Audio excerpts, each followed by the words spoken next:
प्यारे बच्चों, कैसे हैं आप सब? आशा करती हूँ आप सब अच्छे होंगे, स्वस्थ होंगे। स्वागत है आपका इस कक्षा में। आइए आज हम पढ़ते हैं हिंदी व्याकरण का पाठ 2, वर्ण विचार। आपने पिछले अध्याय में जाना कि मनुष्य ने मुख से उच्चारित ध्वनियों को भाषा का रूप दिया। ध्वनियों का लिखित रूप वर्ण कहलाया।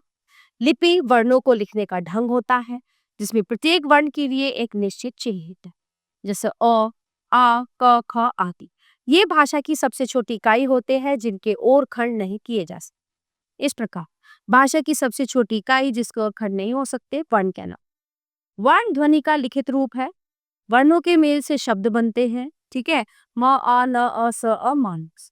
प्रत्येक भाषा में वर्णों के रूप, संख्या तथा उच्चारण अलग अलग होते हैं।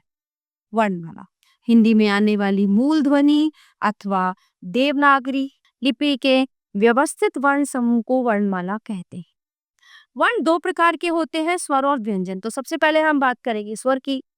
जिन वर्णों के उच्चारण के समय हवा बिना किसी रुकावट के मुंह से बाहर निकलती है वे स्वर कहलाते हैं। हिंदी वर्णमाला में अ से उ तक 11 स्वर हैं।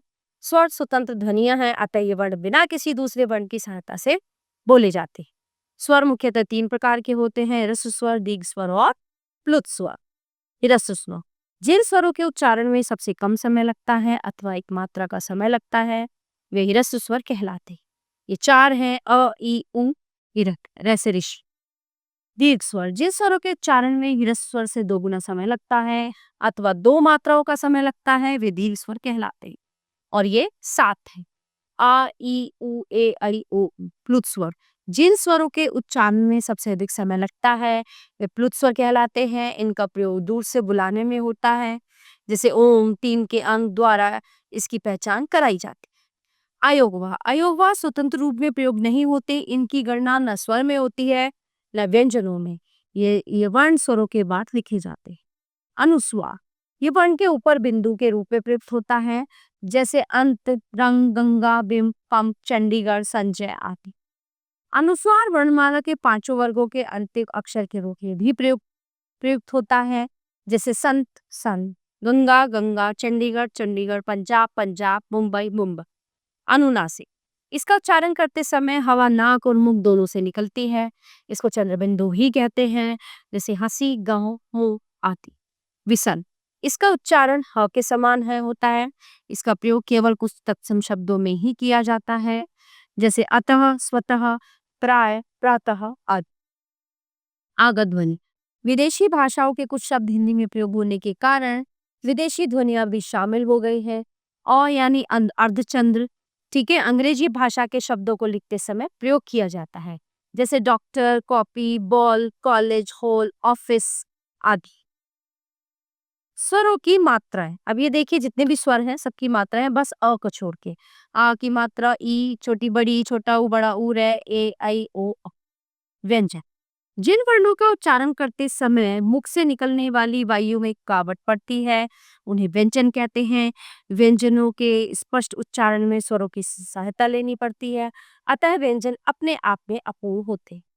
व्यंजन निम्नलिखित है, क, ख, ग, घ, य, च, छ, ज, झ, य, ट, ठ, ड, ढ, ण, त, थ, द, ध, न, प, फ, ब, भ, म, य, र, ल, व, श, श, स, ह। व्यंजन संख्या में 33 है। प्रत्येक व्यंजन के नीचे एक छोटी सी तिरछी रेखा है, इसे हलन कहते हैं। इसके लगने पर व्यंजन का उच्चार आधा रह जाता है और स्वर सभी व्यंजनों को पूर्ण करता है और उसका हलन चिन्ह हट जाता है। स्पर्श का अर्थ है छूना।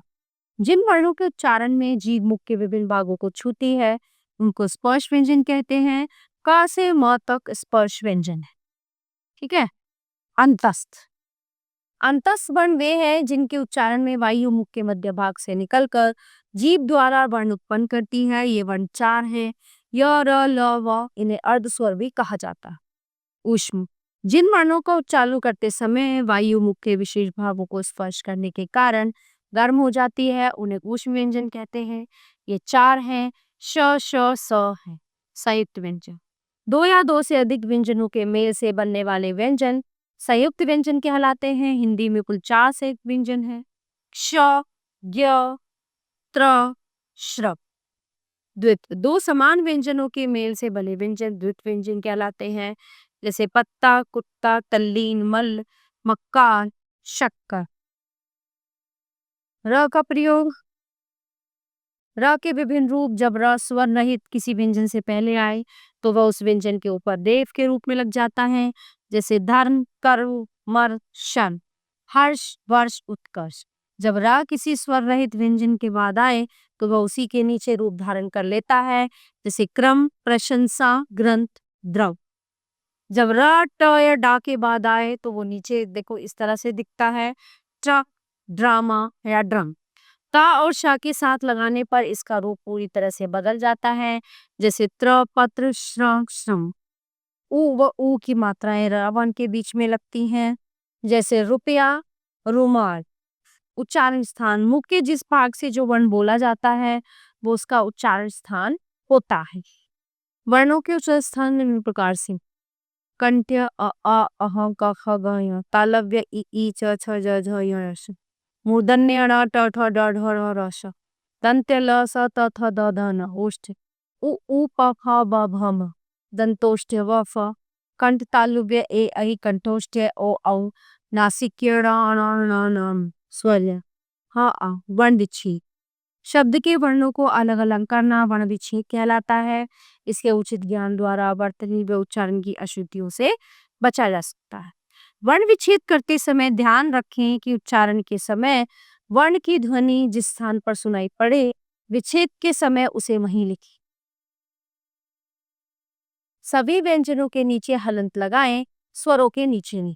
जैसे वीरता, व ई र अ त आ, बूढ़ा, ब ऊढ़ आबू, क आ र ए ल अ करेला, ख ओ ज अ खोज, स आ न त अ सन, अ न न न अ, कुमार, क उ म आ र अ, व र था व्रथा, मैदान, मौज और अंततः। तो ये था हमारा वर्ण विचार। प्यारे बच्चों, ये पाठ यहीं पे समाप्त होता है। आशा करती हूँ आपको अच्छे से समझ आया होगा। मिलते हैं अगली कक्षा में। धन्यवाद।